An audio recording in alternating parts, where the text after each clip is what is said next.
Hola, ¿qué tal mis amados hermanos? Dios me les bendiga este martes 31 de agosto, martes de cartas generales, mis amados hermanos. Y bueno, estamos estudiando la carta a los hebreos y bueno, pues vamos a preparar nuestras Biblias, vamos a hacer una oración, hermanos, y que el Señor nos guíe.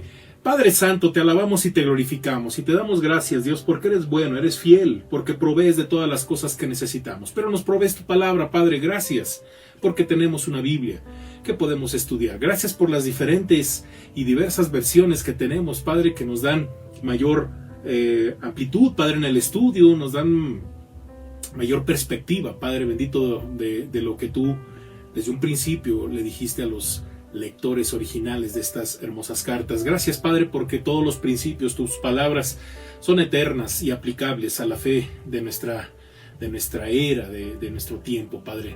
Bendícenos a través de tu palabra, que tu iglesia sea edificada, mi vida solo un instrumento de gracia en tus manos, pero sobre todo, Padre, que tú seas glorificado y exaltado en el nombre de Jesús. Amén. Amén, hermanos. Y bueno, pues yo le invito a que por favor ahí tenga ya listo su material, hermanos, como en otras ocasiones lo hemos comentado. Usted lo puede descargar ya sea en los comentarios del Facebook o en la descripción de nuestra página de YouTube.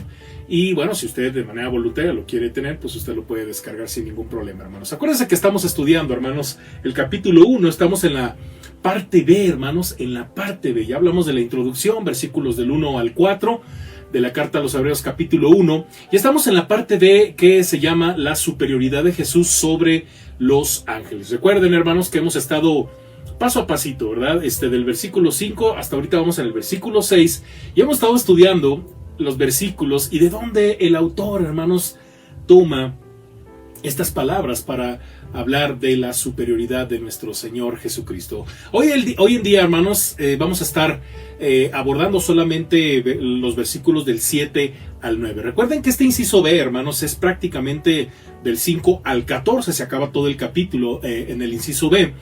Y pues vamos a comenzar, hermanos, y bueno, número 4, hermanos, porque así es como comienza esta parte, porque nos quedamos en el punto 3 de los pasajes que estuvimos viendo la semana pasada del Antiguo Testamento.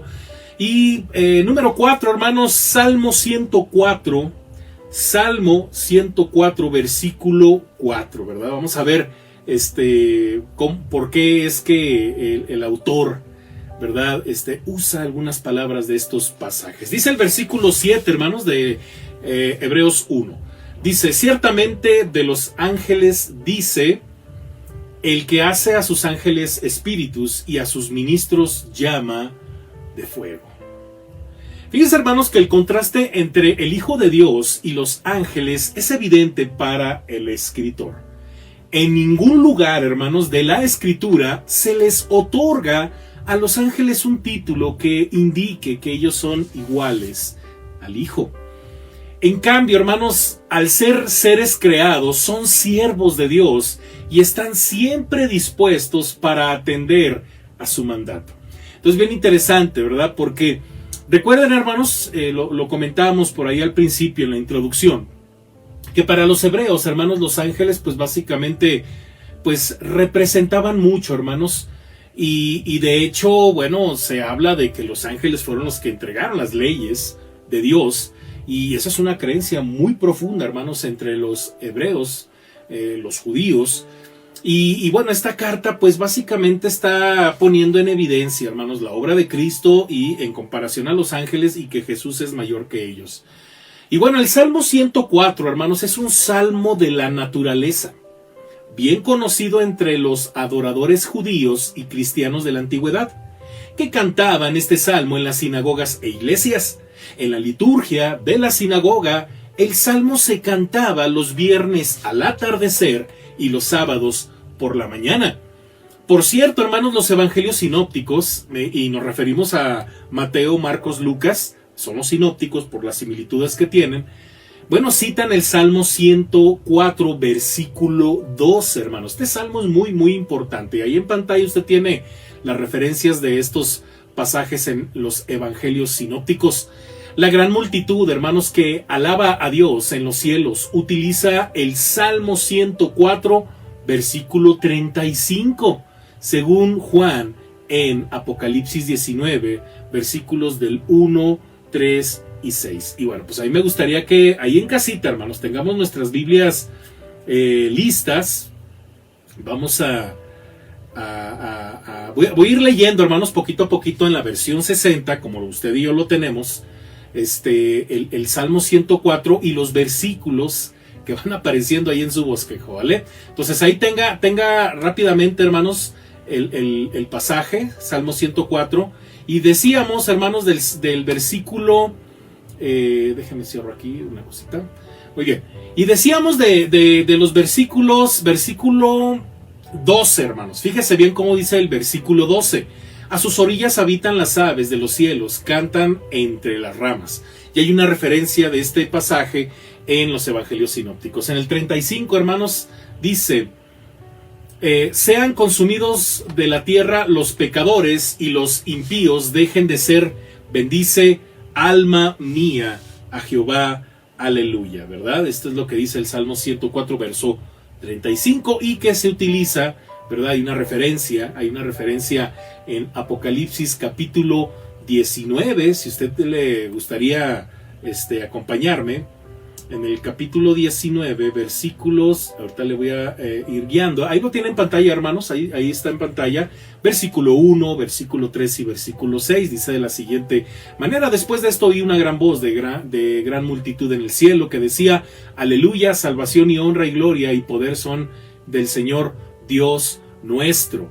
También dice el versículo 3, y otra vez dijeron aleluya y el humo de ella sube por los siglos de los siglos. También en el versículo 6 dice de la siguiente manera, y oí como la voz de una gran multitud, como el estruendo de muchas aguas, y como voz de grandes truenos, que decía aleluya, porque el Señor nuestro Dios Todopoderoso reina. Todopoderoso reina. Entonces, bien interesante las palabras que son tomadas del 104, hermanos, y que algunos autores en el Nuevo Testamento las utilizan. Voy a regresar aquí al Salmo 104 porque vamos a estar meditando poquito a poquito con ese salmo. Y ahí en casita, hermanos, tenga su Biblia lista. Cuando vengan algunas referencias, pues búsquenlas, hermanos, para que vayamos en ese ritmo. Muy bien, hermanos, entonces, por lo tanto, en la iglesia primitiva, el Salmo no era desconocido. O sea, el Salmo 104 prácticamente era parte de las liturgias, era parte de los cultos, se utilizaba mucho, ¿verdad?, en las sinagogas, etcétera, en las iglesias del primer siglo. Hermanos, el escritor de Hebreos cita la traducción griega de este Salmo a causa de la palabra clave, ángeles. Acuérdense, hermanos, en la mayoría de las traducciones del Salmo 104, la palabra ángeles no aparece, hermanos. No aparece. Acuérdense lo que dijimos de los pasajes anteriores, hermanos, que hay pasajes que cambian mucho, ¿verdad? De nuestra traducción del griego, del hebreo al idioma que usted y yo tenemos, y hay palabras que no aparecen, hermanos. Pero en la Septuaginta, cuando se hace esta conversión del hebreo al griego, y que posteriormente, pues esto es lo que tenían los primeros cristianos del primer siglo, mire, en la versión 60, hermanos, el versículo es traducido de la siguiente manera. La versión 60 dice, el que hace los vientos sus mensajeros, y a las flamas de fuego sí sus ministros. Pero mire, el salmista, hermanos, le atribuye esplendor y majestad a Dios que como creador. El 2, hermanos, versículo 2 al versículo 3 del Salmo 104. El que se cubre de luz como de vestidura, que extiende los cielos como cortina, que establece sus aposentos entre las aguas, el que pone las nubes por su carroza, y el que anda sobre las alas del viento, ¿verdad? Entonces, las nubes y los vientos están listos para a su llamado, porque son, figurativamente hablando, sus medios de transporte. Los vientos son sus mensajeros y las flamas de fuego, o los relámpagos en otras versiones, son sus sirvientes. Dios tiene un perfecto control de su creación. Sin embargo, hermano, mire, aquí por eso es bien interesante la diferencia de algunas otras versiones. Que por cierto, hermanos, yo le recomiendo que tenga a la mano, si se puede, ¿verdad? Otras versiones de la Biblia, hermanos, la NBI, Dios habla hoy, por ahí usted puede tener algunas otras, una traducción viviente, hermanos, ¿por qué no? Úsela, hermanos. Yo utilizo varias versiones, pero en la computadora, hermano, usted puede meterse a una página que se llama miconcordancia.com y ahí tiene una opción, hermanos, de Biblia en diferentes versiones. Al menos vienen alrededor de 5 versiones diferentes, una en inglés, y eso nos puede dar mucha perspectiva, hermanos, porque, por ejemplo, mire, en el versículo, como dijimos, ¿verdad? Versículo 4 en la NBI dice de la siguiente manera: haces de los vientos tus mensajeros y de las llamas de fuego tus servidores. No hay mucho cambio ahí, hermanos, pero fíjese bien, en la Septuaginta la palabra ángeles es predominante, ya que es primero de los dos objetos directos, es decir, la palabra ángeles viene antes que el término vientos, y no al contrario. Para el escritor de Hebreos, que tenía a la mano la traducción al griego, el texto se leía de la siguiente manera. Fíjese bien, hermanos, él hace a sus ángeles vientos, y en la versión que usted y yo tenemos omite la palabra ángeles, y no él hace a los vientos sus mensajeros. Entonces el escritor usa la cita del Salmo 104 para enfatizar el estado de subordinación de los ángeles. Tomando en cuenta el contexto de cómo está manejando estos versículos del Antiguo Testamento, el autor de la carta a los Hebreos, de que se está refiriendo a los ángeles, ¿verdad? Que Jesús es mayor que ellos, es interesante saber que lo que hace el escritor es tomar la Septuaginta, o sea, directamente de ahí, él toma la referencia y ahí sí viene la palabra ángeles. Entonces son como los vientos, los ángeles y los relámpagos, parte de la creación de Dios y completamente obedientes a su voluntad. El texto compara, hermanos, a los ángeles con los vientos y las llamas de fuego para indicar que sus hechos son tan transitorios como los cambios de la naturaleza. Dios usa a los ángeles para hacer su voluntad y ellos le sirven de un modo extraordinario, vigorosos como el viento y destructores como el rayo. Sin embargo, hermanos, una vez cumplida su tarea, regresan a Él como humildes y obedientes sirvientes. Aunque ejecutaron hechos poderosos, siguen siendo humildes ayudantes. ¿Sí? Interesante, ¿no? Entonces, hermanos, la comparación entre el Hijo y los ángeles es una elaboración adicional de los primeros 4 versículos del capítulo 1. Dios constituyó al Hijo heredero de todo, ¿se acuerda? Versículo 2 de ahí de Hebreos. De todo y por quien asimismo hizo el universo.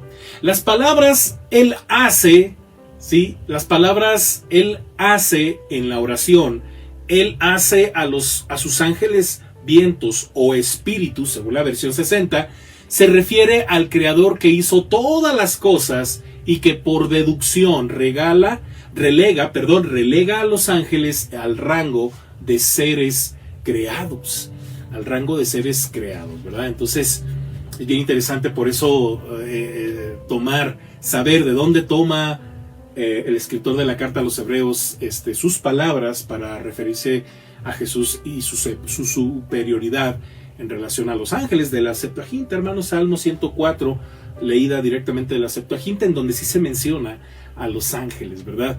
Y bueno, en la 60 tendríamos que meternos a más estudio para llegar al punto de que sí se está refiriendo a los ángeles, pero bueno, aquí el escritor de la carta a los Hebreos nos ayuda un poquito, ¿verdad?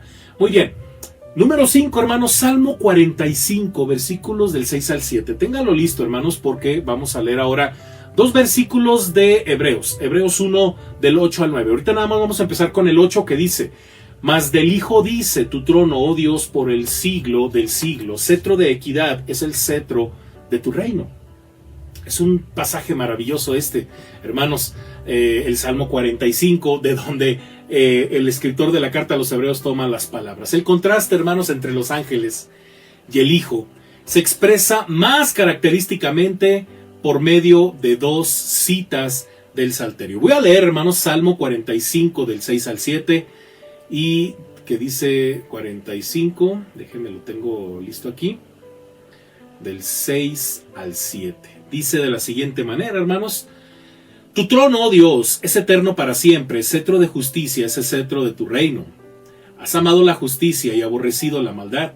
Por tanto, te ungió Dios, el Dios tuyo, con óleo de alegría más que a tus compañeros. Bien interesante estas palabras del Salmo, hermanos, y también cómo el autor de la carta a los Hebreos utiliza estas palabras. El contraste, como ya dijimos, entre los ángeles y el Hijo se expresa más característicamente por medio de dos citas del Salterio. Acuérdense que cuando hablamos del Salterio, hermanos, estamos hablando de esos documentos que el primer siglo tenía y que de los cuales incluía algunos salmos, entre ellos estos salmos, 104, el 45, etcétera, ¿verdad? Entonces, el salmo citado en primer lugar, el 104, es un salmo de la naturaleza que exalta las obras de Dios en la creación y que en el cuarto versículo, según la traducción al griego, habla del papel de los ángeles como sirvientes.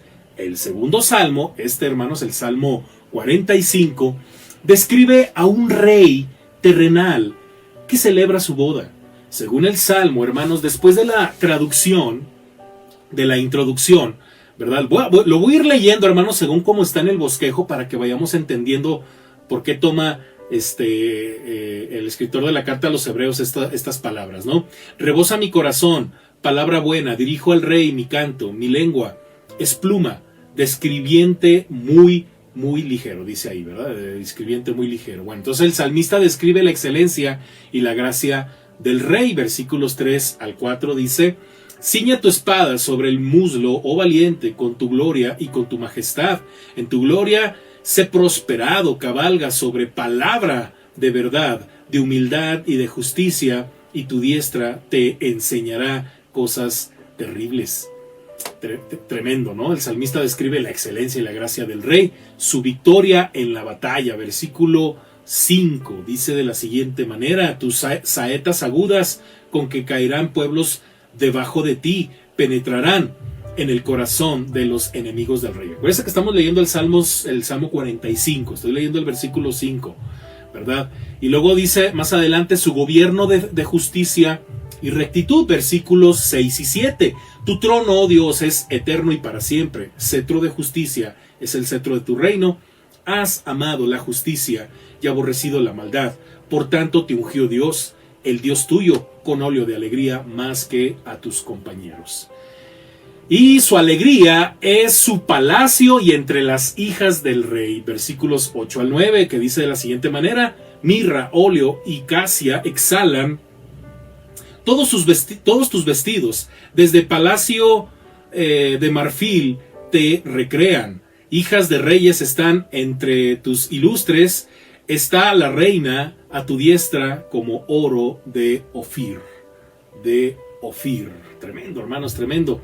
Y bueno, la segunda parte de este salmo, versículos del 10 al 15, se ocupa de la novia y sus acompañantes, y la conclusión viene en los versículos del 16 al 17. Ya en casita usted ya puede leer todo esto, hermanos, porque le estoy así como que desbaratando el salmo, o se lo estoy explicando parte por parte. Usted lo tiene ahí en el bosquejito.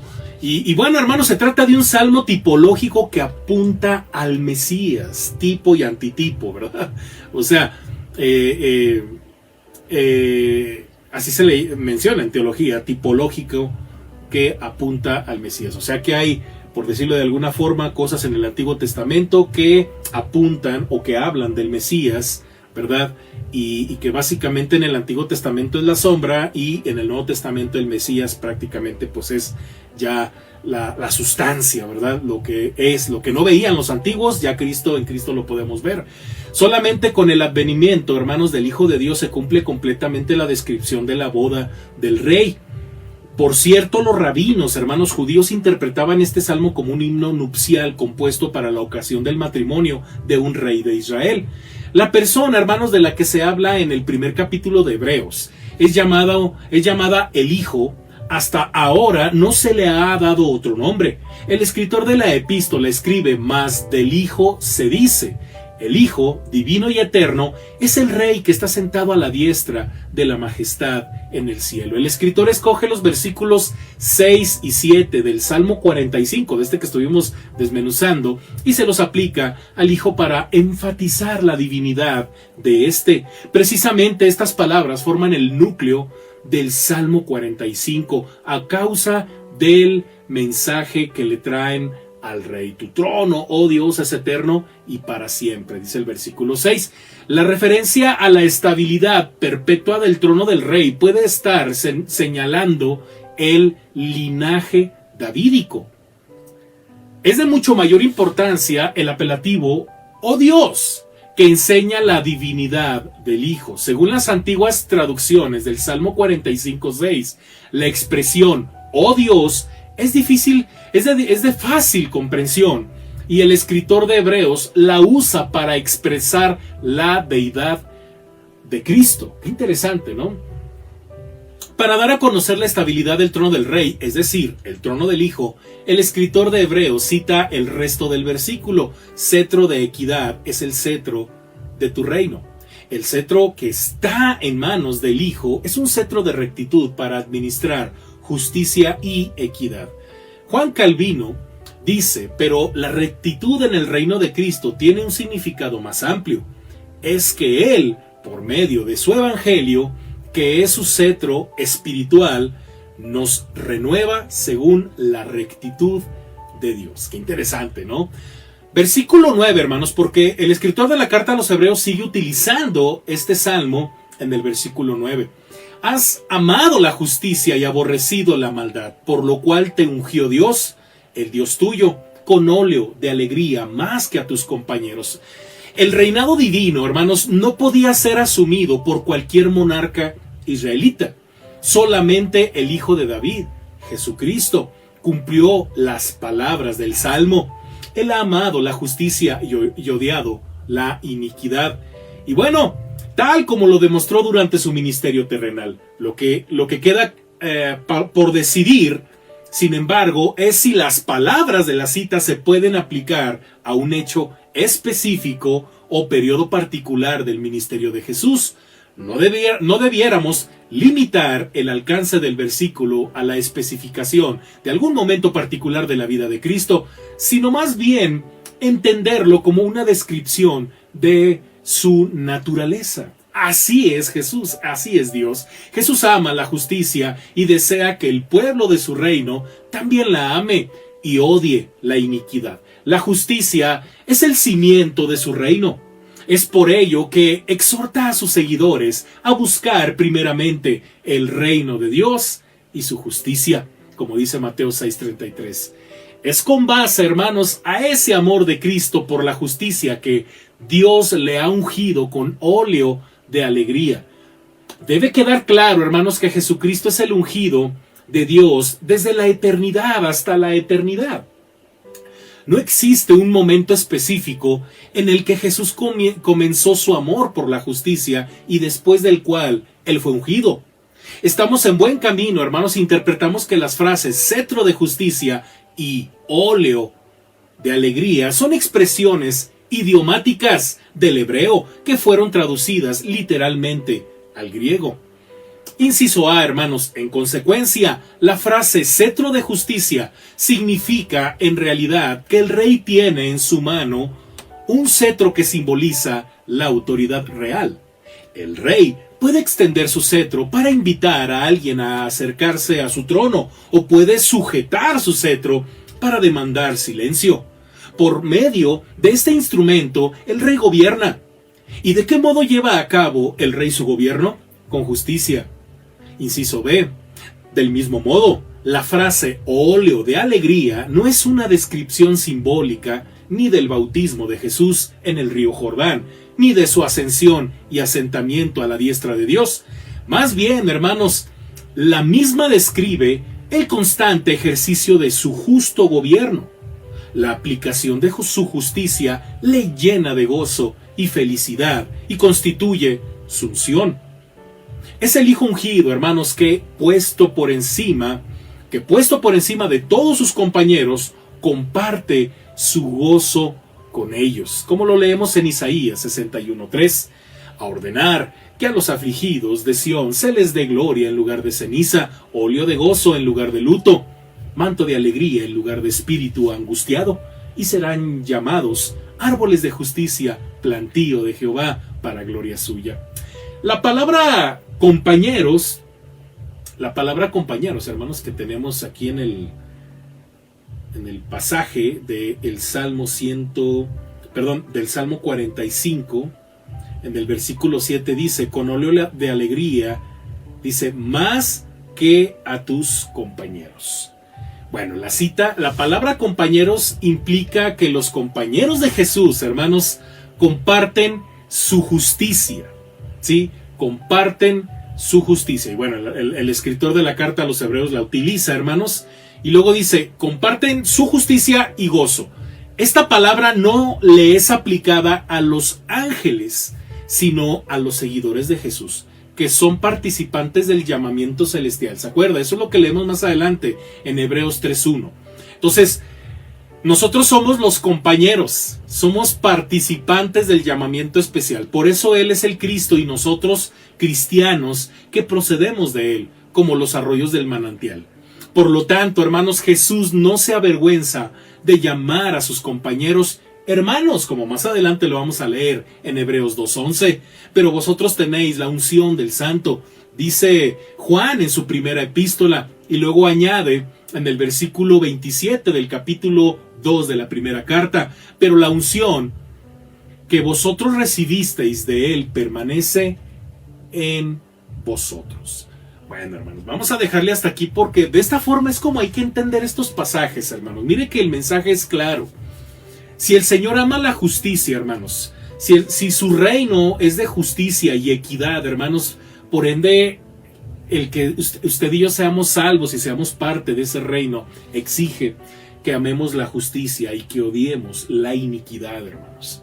Que busquemos la manera de parecernos a Cristo de tal forma que internamente rechacemos el pecado, rechacemos la maldad, rechacemos lo que no es justo, rechacemos, hermanos, la mentira, porque el reinado en el que usted y yo estamos metidos, el reinado en el que usted y yo estamos por gracia, hermanos, y cuyo Señor es Cristo, exige santidad, porque nuestro Rey es santo. Y bueno, hermanos, pues sigamos avanzando con la superioridad de nuestro Señor Jesucristo. Nos quedan todavía algunos versículos, hasta aquí vamos a dejarle, hermanos. Lean los pasajes, échenle otro vistazo al bosquejo y que el Señor le siga hablando, querido hermano, porque ese es el Jesús que usted y yo en el que usted y yo creemos, en el que usted y yo tenemos que profundizar, tenemos que conocer y tenemos que imitar. Oremos. Padre, gracias por tu palabra, porque nos recuerda, mi Dios, el reino de nuestro Señor Jesucristo. Nos recuerda la autoridad que tú le diste. Padre bendito, gracias, mi Dios, porque todo esto que hemos leído y hemos estudiado exige de nuestra parte santidad, exige de nuestra parte rectitud. Padre bendito, que seamos una iglesia, mi Dios, digna de ese reino, para glorificarte, para dar testimonio, para hacer luz, Padre, y sobre todo darte toda honra y toda gloria. Gracias por este estudio, Padre, que hemos tenido para gloria tuya y para edificación de tu amada iglesia, en el nombre de Jesús. Amén. Amén, mis amados hermanos. Y bueno, pues el día de mañana, si Dios nos lo permite, lo espero al punto de las 7 de la noche en nuestro estudio de lo que creemos, hermanos. Recuerde que estamos estudiando la doctrina número 20, mayordomía. Y bueno, el día jueves también, hermanos, predicamos un mensaje evangelístico.